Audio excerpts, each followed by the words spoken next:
नमस्कार दोस्तों, आपके अंदर बैठे परमात्मा को मेरा प्रणाम। आज हम बात करने वाले हैं रत्नों के बारे में। इसका बहुत ही आज मार्केट में बहुत बड़ा कंफ्यूजन है। तो इस कंफ्यूजन के लिए मैं आपको एक दो पॉइंट्स बताऊंगा। बाकी तो आपको किसी एस्ट्रोलॉजर से या इनसे पूछकर ही रत्न पहनना चाहिए और रत्नों की क्वालिटी का विशेष ध्यान रखें। और उससे भी पहले जरूरी ये है कि किसी भी रत्न को किसी व्यक्ति ने अगर एक बार यूज कर लिया है, उस रत्न को कोई भी व्यक्ति यूज नहीं कर सकता। कई बार क्या होता है परिवार में कि पन्ना मैंने पहन लिया, अब तेरी बुद्ध की दशा आई है, तुझे अगर पंडित जी ने पन्ना बताया है तो तू भी पहन ले। ऐसा कभी ना करें। जो भी रत्न आप पहनते हैं वो शनि का रूप है और अर्थ एलिमेंट होता है, वो आपके साथ कनेक्ट हो जाता है।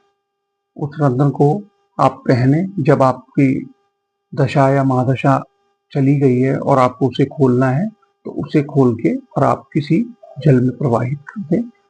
अन्य किसी व्यक्ति को यूज ना करने दें। यही चीज रुद्राक्षों के साथ भी है। अगर किसी व्यक्ति ने कोई भी रुद्राक्ष पहना हुआ है और वह रुद्राक्ष वो अपने किसी करीबी या प्रिय को देता है, तो वो नेगेटिविटी है। वो रुद्राक्ष उसकी एनर्जीज के साथ कनेक्ट हो चुका है। अब आप उस रुद्राक्ष को किसी को ना दें। आप पहने चाहे ना पहने, वो एक अलग चीज है। रुद्राक्ष भी आपकी जन्म कुंडली से ही देखा जाता है, आपके डेट ऑफ बर्थ से देखा जाता है। और या फिर इच्छा पूर्ति, हमें किसी विशेष इच्छा पूर्ति के लिए रुद्राक्ष पहनना है तो उसके अलग अलग कॉम्बिनेशन होते हैं। खैर, उसकी बात हम अगले वीडियो में करेंगे। अब हम आ जाते हैं रत्नों की बात। रत्नों को देखा जाता है हमारी कुंडली के पहले भाव, पांचवें भाव और नौवें भाव से। अब इनके जो स्वामी हैं वो अगर छठे या आठवें भाव में बैठे हैं तो इनके रत्न हमें अवॉइड करने चाहिए।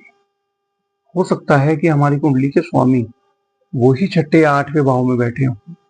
तो होता क्या है कि इन रत्नों को पहनने से, इन जैसे शुक्र के हम बात करें, जो कि वृषभ लग्न की अगर कोई कुंडली है, उसमें पहले घर में 2 नंबर लिखा हुआ आएगा और 5वें घर के बाद जो छठा घर आता है उसमें 7 नंबर लिखा हुआ आएगा। तो शुक्र इस कुंडली का भी मालिक हो गया, लगन का भी मालिक हो गया। आपके लिए अच्छे परिणाम देने वाला है। शुक्र की क्वालिटीज आपके अंदर दिखी। लेकिन अगर वह छठे भाव में बैठा है तो छठा भाव है रोग, ऋण, रिपु, लड़ाई झगड़े, शत्रुता, जलने वालों का, नौकरी में जो भी ऑब्स्टिकल्स आते हैं, नौकरी कैसी रहेगी, वो छठे भाव से देखा जाता है। अब अगर उसमें बैठे हुए ग्रह के हम रत्न पहन लेते हैं तो वहां आज हो सकता है हमें परेशानियां ना आ रही हो, लेकिन उसके रत्न पहनने से उसकी जागृति हो जाएगी और जागृति होगी तो उसके पॉजिटिव प्लस नेगेटिव इफेक्ट्स हमें दोनों मिलेंगे।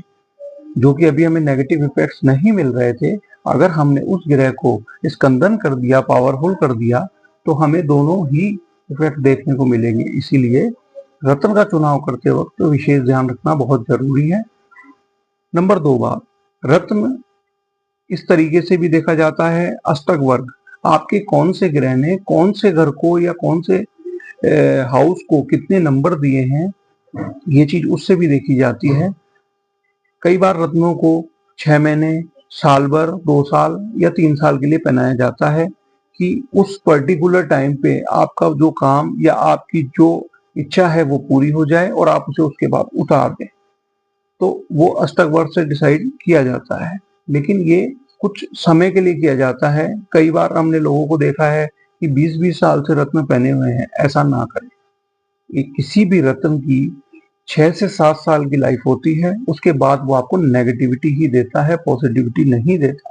जिस पर्पस से आपने पहना है उस पर्पस का हल 6 से 7 साल वो रत्न आपको देगा। अपनी क्वालिटीज